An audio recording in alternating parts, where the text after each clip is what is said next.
Hey everyone, welcome to another episode of Easy Conversations, a podcast about having easy conversations. I'm your host, Furkan Dandia. In this week's episode, I sit down with Talha Imtiaz and we talk about communication. Talha is a communication specialist in the UAE, and he touches on and shares some tips that have worked for him when it comes to communicating. Talha and I also touch on communications from a mental health perspective and how to effectively communicate your needs and speak up when you're struggling. I hope you can get a lot out of this episode, and if at the end you can leave a review, I would really appreciate it.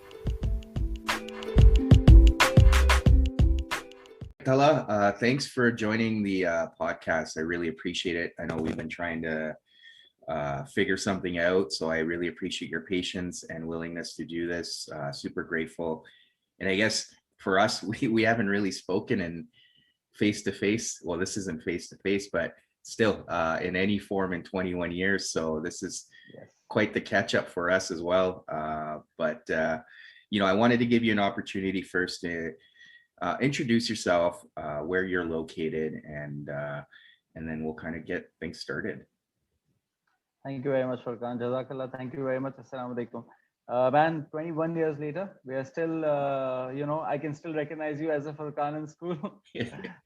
And you can still, I'm sure, recognize me despite our beards, despite our white hair. Yeah. So it's very good to catch up. Alhamdulillah. We've been in touch and tech has kept us in touch one way or another. For sure. So I'm currently based in Abu Dhabi, and I am marketer, in spirit, a marketer.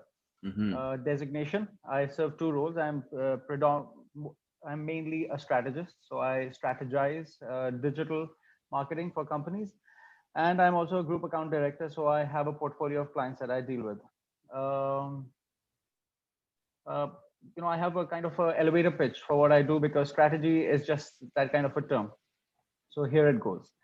When companies, brands, people want to get online, I make sense of that complex world. So, when you decide to go online and take your business online, what kind of website should you have? Do you want to go on a mobile application or not? How do you want to tackle social media? What kind of content do you want to put on social media? How would you get customers? There's so much out there. So I strategize all of that, plan all of that, and then I work with my teams to make that happen. So that is in a nutshell. And I have got a few passion areas within this field. The first one is strategy itself. So communication strategy or marketing strategy. And the other one is content. And what I mean there is, content is subjective. Creativity is subjective, right? Everyone views it in different ways. And so I wanted to try to objectify that process and anchor it in something. And so that's the second area of my, where I'm really studying deep, and I'm trying to do things a bit different, inshallah, hopefully. Yeah. No, that's amazing. Thanks for sharing that. And I guess one of the important things you touched on is communication. And I guess people would be wondering, okay, well, like this podcast is centered around mental health. How does all this fit in? And for me, I wanted to speak to you about communication, because it is such an underrated skill, especially in the world we're living in right now, where we're all constantly bombarded with information, whether it's through our phones or just in general through the internet. I think we often forget how crucial communication is, and I feel like most people struggle with it, whether it's even just speaking up and asking for help. So I wanted to kind of, get into a discussion about communication skills with you, and get some ideas from you of the stuff you've been sharing in your platform. So, but at the same time, I want to understand what inspired you to be doing the work you're doing, and like what's brought you here. Okay, before we get into what's brought me here, a very, very critical thing on communication. Look, something happened yesterday, actually, Yani, of course, not pre-planned. And it just happened. I was teaching my daughter math. She's in the 5th grade. and she had some difficulty understanding fractions. And I was sitting right here on the sofa in front of me, and she just couldn't get it. She couldn't get simplifying a complex fraction into a simple one. Hmm. Mixed fraction into a simple one. And I was trying to get her to understand, writing, and she was sitting next to me, and suddenly she started crying, silently crying. And she just said, Baba, what's happening right now? Why am I crying? Okay, now that moment, and later on, I realized that she she doesn't get the why things are happening. Hmm. She gets what is supposed to happen. I'm supposed to do this and that, but why am I supposed to multiply this by that? What I'm The point I'm trying to make is that yes, communication is underused, underdeveloped skill generally Hmm. in the human race, I would say. Hmm. And it's critical. And we, our parents were saying the same things to us. Please keep on asking. Please keep on asking. Please keep on asking. I said the same to my daughter yesterday. Hmm. Keep on asking for help until you get it. And Hmm. this is so crucial, man. What you just touched on. This is your area, so I'm sure. I mean, things come to you intuitively. Not my area, but every now and then, you just pick on things. Hmm. And so I wanted to just touch on that point. Yeah. Now, why I got into communication, how I got into communication. Honestly, Furkan, that back in school, I was, debating a lot, right? You have speeches, debates Yeah. every time. God is my witness, man. I'm telling you, some times ago, a year ago or something, it came, I realized that that was my true talent. Hmm. Right? That was something I really loved to do. And, but at school, in university, in college, everywhere, till date, it was always taken as an extracurricular activity, Hmm. not something that a person, that this is this person's skill set. Right. And so let's develop that. And so I guess it just came naturally to me. There was no defined path that I took, but there were a few significant things that happened. Basically, it was marketing that I wanted to do, events that I wanted to do. I realized that when I was in university, a few months into university, when I did the difficult calculus and all, I realized, man, this is not the place for me. Yeah. And I just got into extracurricular, started doing a lot of events, started doing a lot of debates and all of that. And so I realized back in university that these things were engineering and computer science and all of that were not my ball game. Hmm. And so I started a small events company, took off from there. I did not complete university. I just, like moved on Yeah. and started my own little SEO practice. I did a small job Hmm. and started my own little SEO practice. Nobody listened to me at that time on things. And so I decided to go solo. And Hmm. so for quite some years, I did search engine optimization on my own freelancing until I came to the UAE. That was around 2013. So now it's 7 years that I've been here. So, and over time, look, as I studied marketing and communications, as I studied more, the one area that really came out to me as a challenge was social media, because it's so difficult. And everyone talks to you about, I want to create a viral piece of content. I want to create a viral piece of content. Hmm. And that is so difficult to achieve. Yani a viral piece of content is something that touches on very basic human behavior. It makes you laugh, it makes you cry, it makes you angry, it makes any simple things like that. Hmm. But for a brand to cross boundaries, it needs brands to cross boundaries. Hmm. And so, to try to find a solution, basically, that's where all of this started. And I got into, hardcore developing communications for brands. Right. So that's the story. I don't know if it makes sense. No, no, that totally does. And I guess one of the things you touched on was dropping out of university, and especially in our culture, that's a big deal. So one of the things I've been touching on as well is like cultural issues, and the following other people's rules. So how was that for you, like being at that stage in your life where you're obviously making a choice that you truly believe in, but you Mhm. also know in your head that you're going to be upsetting a lot of people? Did you feel that shame and judgment? And what allowed you to keep moving forward and do the things you're doing today? Furqan, it came down to my belief system. Mm-hmm. Came down to accept my belief system. To this day, my dad still tells me, please, beta, try to get your degree. Wallah, he still tells me to this day. And few less than an hour ago, I was talking to him, and he said, "Did you talk to the virtual university guys right now, like an hour ago?" This is the truth, yeah. Yeah. So yes, there was rejection, but honestly, I didn't care about all of that. Mm-hmm. My parents were really important. My dad was really important in all Mm-hmm. of this, because although he did want me to study and all of that, but he also kind of gave me that belief, Mm-hmm. like, yes, I believe in you, go do the things you are doing. Mm-hmm. So he believed in the potential that his children had, and he gave them that trust, and that built further potential. The trust Mm-hmm. of the parent built further potential. Mothers are softies, so mothers were like, they would scold you on one day, but they would let you go the other day. Yeah. But my dad's support, I would say, made a lot of difference. And then, man, the rest of the world. People don't come to us in our difficult times and put food on our table. Of People don't course. come to us in our difficult times and do this and that for us. So it really doesn't matter, what Mm-hmm. people think. Mm-hmm. So that, and then honestly, Yani, my personal belief system is Islamic, so Mm-hmm. towards that, inclined towards that. And if things are, if the big things of life are set, then I don't really need to care. Like, I Mm-hmm. do what I want to do Mm-hmm. to the best of my ability, and I leave the rest to God, Mm-hmm. basically. Mm-hmm. So it's simple, but it's profound for me. Yeah. Yeah. No, I mean, that's amazing. And again, thanks for sharing that. I think you made a really good point. Like during our difficult times, we're often alone.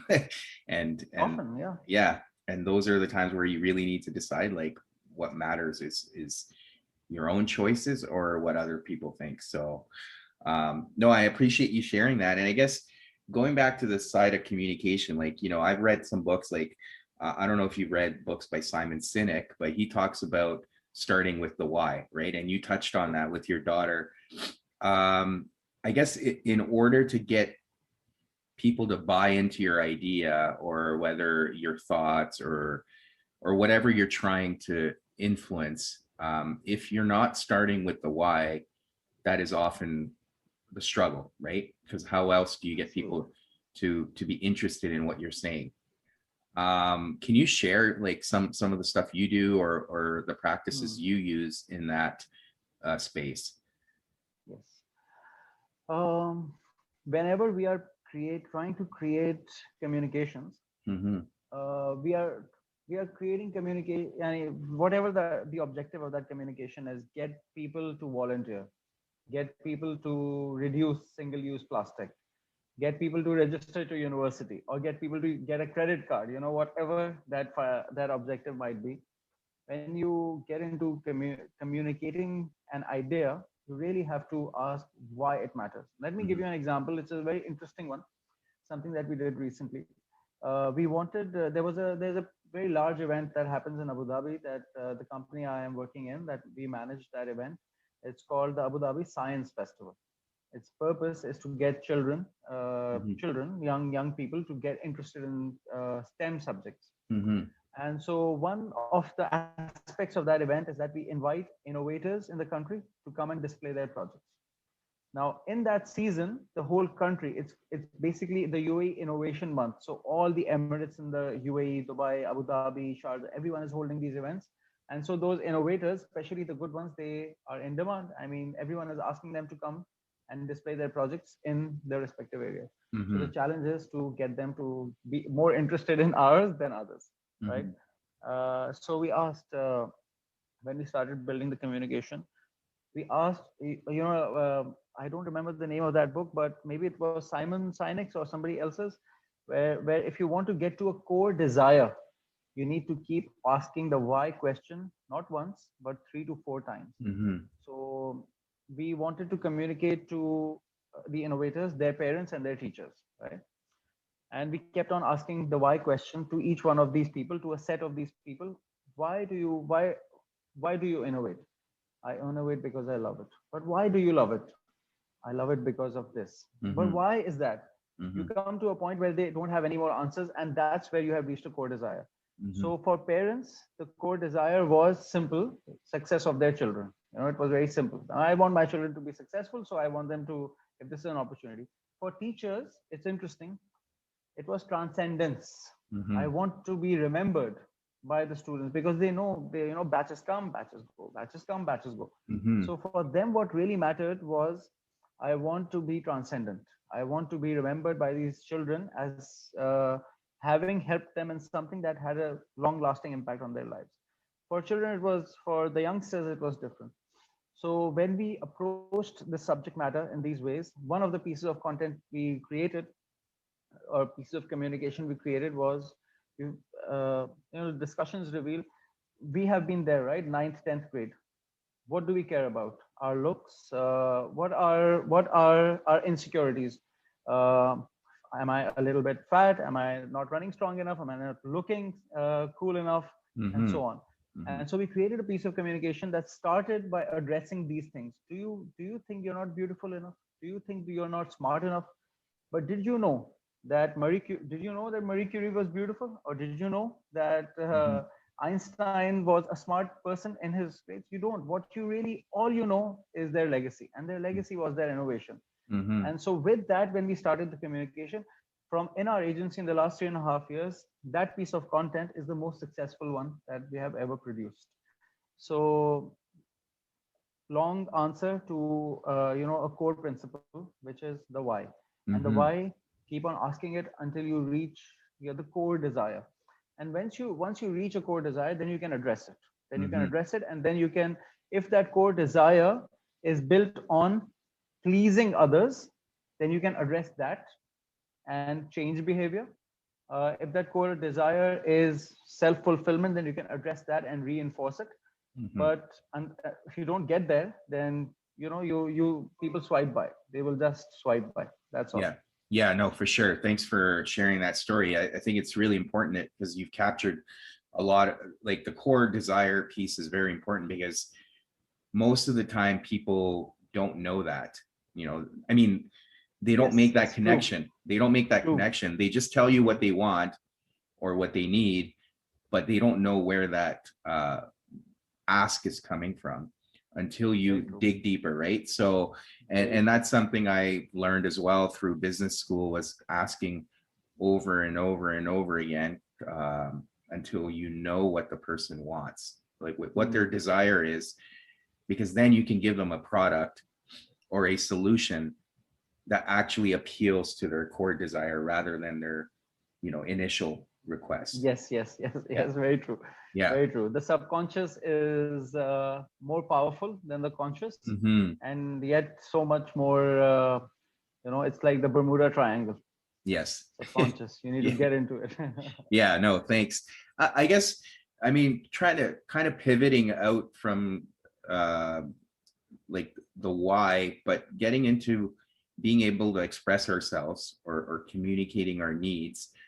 I think that's very relevant in business as well and stuff you're doing, but also in the current world we're living in, where mental health has become a huge, huge issue, especially with this pandemic, and people are struggling, and we don't know the true nature of the issues that are going to come out once, some at some point the world's going to stabilize, and then we'll really see everything come out from that. But from a communication perspective, like, what are things people can do or say to be able to express themselves or be heard? Man, this is a very tough question. Yeah, honestly, I've been thinking about it myself for some time. I made a video on privilege, our Hmm. privilege some time ago, that reminds me of that while there are so many people struggling in so many unimaginable ways, like Hmm. not being able to simply put food on the table, uh, for them, the struggle is so much greater than our struggle. And my struggle was rent and talk to the landlord and reduce rent and so on. Anyways, I'm divulging. So to answer the question, or to try to answer the question, what can people say, do to be able to express themselves?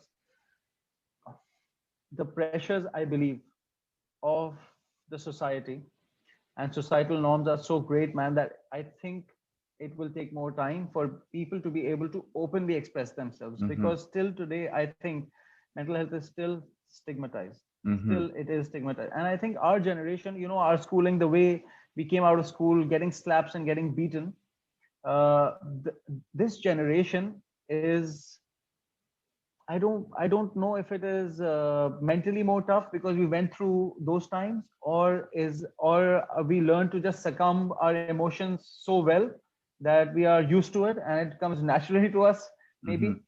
But I believe our generation, people my age, our age, and people older than us, I think they still don't get mental health. I mean, it's become a big topic, and Mm-hmm. it's, alhamdulillah, finally it has become getting accepted more. But I think that the path is still uh, not smooth enough for Mm-hmm. people to come out.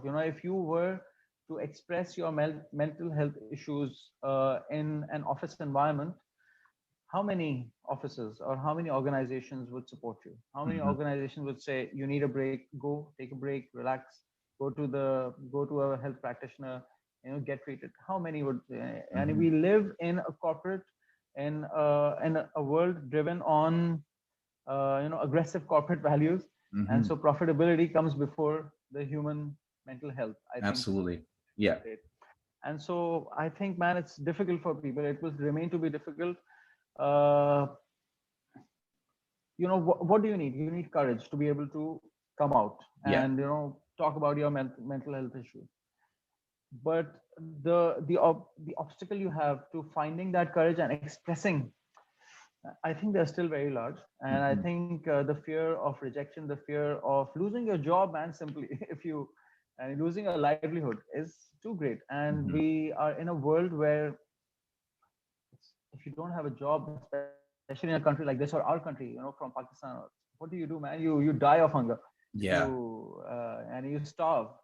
There's no system that would support you if you didn't have a job.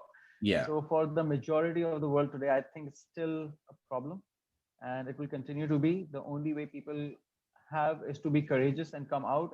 But that would really mean fully believe that, for me, I mean, I come back to my perspective. Maybe it's not that common, but fully believe I have to do this, and the rest be with God. Yeah. But if you can't do that, then it's very, very, very tough, I think. So perhaps the right way to approach it is to build, like contribute to building the momentum towards acceptance of mental health. I think Mm-hmm. that's what's required first, for maybe another decade or so before things would go, Yeah. hopefully lesser. But until our generation doesn't, all of us don't get it, the next generation, and people younger than us, they will have a more difficult time. So i Mm-hmm. i think things are on the change. They are far more different than from our parents generation. I think the acceptance of mental health is getting absorbed in the society, in communities. But I think there's still ways to go. I have people telling me, and what, these softies, mental Mm-hmm. health people are labeled. Mm-hmm. So I personally, that's been my experience living here in Pakistan, talking to people. And I think the way is still far, a bit far. Yeah, and I think part of the systemic issue is cultural too. I mean, in the Western world, it is a bit more accepted. The narrative's changed. I mean, it's still not where it needs to be. Mm. At work and in corporate companies, they're starting to talk about it. I don't know if it's fully embraced, but when I look at the culture in the East, it's somewhat lagging, right? In terms of mental health, like it's still ridiculed. Like even like, when you talk about it with our colleague or like the guys we went to school with, it's ridiculed. Mm. Mm. And we're all the same age, we're all kind of Yeah. educated the same way. And it's unfortunate that the narrative hasn't changed. And like you said, people are looked upon as being weak or softies when they do express their struggles, and that's unfortunate. I guess on that topic, like how is the Middle East treating like mental health? Like are there counselors there? Like is it readily accessible for people and stuff like that? Because we typically don't hear about it out here. Hmm. Uh, the Middle East, the country. I mean, I'm talking about the UAE. Honestly, Yeah, I don't really know about the rest of yeah. the Middle Eastern countries.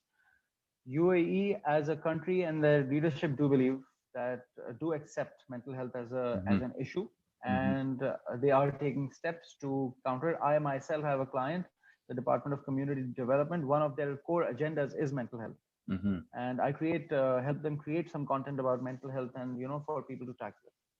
However, um, after all, it is a country like all countries driven by corporate organizations predominantly, Hmm. and so the pace is not that great. And I believe, like the rest of our, like the Eastern countries, the subcontinent here also, it will take time Hmm. because our cultural values are very similar. Cultural values are similar, like they are not dramatically different. Hmm. Uh, Courage is perceived in the same ways. And we just said softies, those people who actually come out, man, they are committing an act of bravery. Who, as we all know, I mean, this is the true act of bravery to come out and say, yes, I have this issue Hmm. to the world. This is an act of bravery, but they're labeled. So I because the country is governed by the law and order situation of this country is amazing. That's why I think people are not openly ridiculed as much, or you won't see people attacking others on social media the way they would in the rest of the world. Hmm. However, I think culturally the country still has a long way to go, and it's a hotbed of cultural clashes. This place, there are more than 100 nationalities living over here, Hmm. and so while those coming from the Western world, or those fortunate enough to have had exposure to mental health illnesses and their repercussions, are part of a community who are spreading the word, who are talking about it, who fight for the cause. But the majority is still, I think, getting there. The majority Hmm. is still getting there. The good thing is that the government actively, consciously is tackling it, Hmm. so that helps it become, get on the radar of people. Yeah. When a government organization is putting up a post on Facebook or Instagram and spreading it out to millions of people with ad budget and Hmm. talking about mental health, it gets attention, and Yeah. so a conversation starts, as a result. So there are good things definitely over here, but I think the human being is just a very difficult form of animal, and changing our behavior, changing our perception takes time. Hmm. uh, Really, man, changing people's points of views and their subjective angles on how they approach things is very, very difficult to change. For I'm in sure. communication, and I know that it's very difficult to change opinions. It's so difficult to let people, to make people stop using plastic bags, or Yeah. stop or using less tissue paper when you don't need it, you know. And so, talk about mental health, man. It's a mental shift that is required. Yeah. So it will take some time. I think. I think the next generation, the upcoming generation, is far better equipped than ours for dealing with it, because they're growing with this awareness. Yeah. And so when they are in the seats that we are in right now, it will change. But it's our job to help them, pave the way for them. Absolutely. I think that's an important thing you touch on, because you look at our kids growing up, the best thing we can do for them is nurturing that topic, so making it normal to talk about mental health, because you look at our generation, it wasn't normal to talk about it. In fact, people weren't even aware. You look at our parents' generation and before that, No. there was no awareness. So yeah, Mm. you're right. I mean, the shift is happening, and it's becoming more prominent, which is positive. I guess around the whole communication piece and being able to feel courageous enough to step up, I think one of the things that's helped me, at least, is building a community of like-minded people, right? So when you surround yourself with people who nurture the same values and encourage you to speak up and share your story or ask for help, I think it makes it easier. So I guess for listeners, it's, you know, if you feel like you're alone, or if you're too scared to talk about it, find people that are like-minded and reach out there. I mean, fortunately for us, we have access to so many people through social media and technology that you can easily get in touch with people that are like-minded, even if it's not in your own physical community. You can build a virtual community of people that you can reach out to. So I just want to highlight that.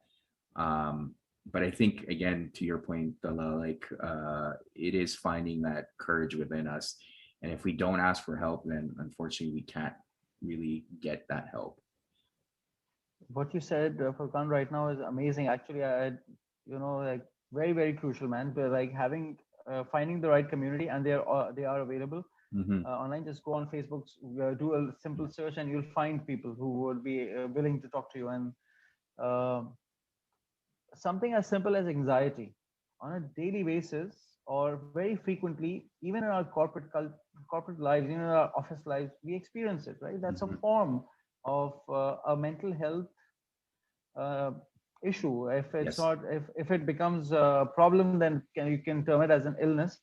But we all face it. I have been going through something like that very recently, Mm-hmm. and I just made me realize, I wasn't able to sleep that night when I was going through all. I'm now 37, a group account director, all of these fancy things, and yet I wasn't able to sleep at night. That night when I was having trouble at work, and I was really disturbed to the point that my wife told me, "Man, relax, it's okay, it's okay."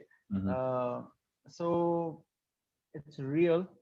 It's real. It has to be accepted. Our parents' generation, you're so right. I feel people from our part of the world, Pakistan. I don't know about the rest of the world. People in our part of the world, from our city, from our the gang that we grew up with, for them to think like that is really, it's not, maybe not miraculous, maybe a big word, but it's really different Mm-hmm. because honestly, I think uh, especially for boys, Mm-hmm. being tough is a condition Mm-hmm. of being a male, right? Mm-hmm. In our communities, in our countries, uh, that's what being a boy is all about. Don't cry because you're a boy. Mm-hmm. So when you grow up in a culture like that and with values like that, it's so difficult to break out of them. It really takes thinking, I Mm-hmm. believe, above everything else, and contemplation, and looking at things, and accepting that I might be wrong here, and Mm-hmm. like opening up your mind to things. So yes, very important point that you can find. We should be able to find communities. This is worth creating a piece of content around and spreading the word. Mm-hmm.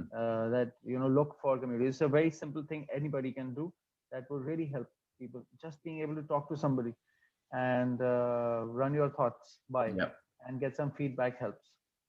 Oh, for sure, for sure. I mean, even in the, the time frame I've been working in the space, I've been able to connect with such amazing people through social media who share the same beliefs and values around mental health. And, it's just being able to collaborate with these people has been amazing, because we're all working together to spread the same message, in our own countries and communities, and trying to normalize it. And I think you're right, especially for men.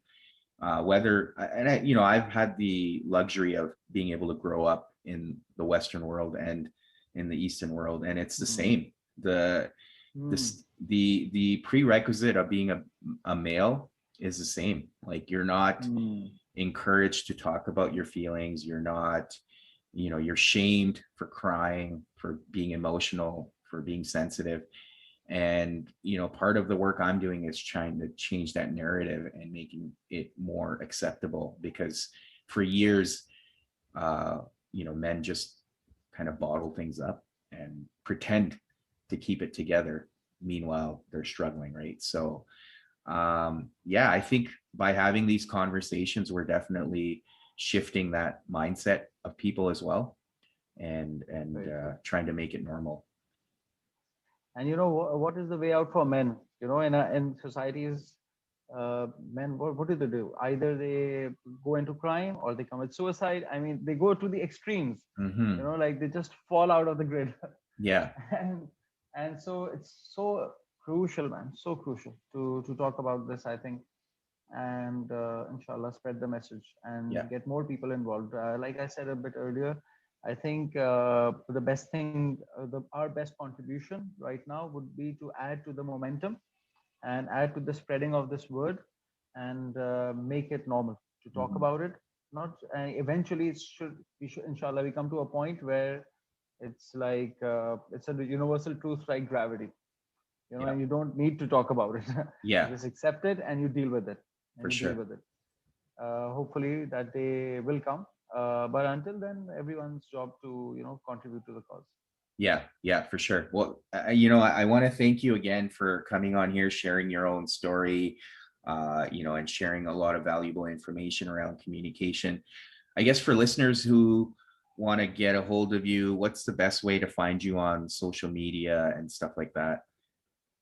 My Instagram, instagram.com/Talha Imtiaz. That's a good way to get to me. LinkedIn is the predominant platform that I am on. Mhm. Is it possible to share that link with your audiences in Yeah. the bio or something? I'll share it with you. But you can basically LinkedIn, YouTube, wherever. Not Facebook. I don't use it that much. But LinkedIn, YouTube, Instagram, Talha Imtiaz. If you write that, you'll find me. Okay. Yeah, I'll definitely tag you when I post this podcast and stuff. So yeah, again, I want to thank you and super grateful for you to come here and take the time and have this conversation.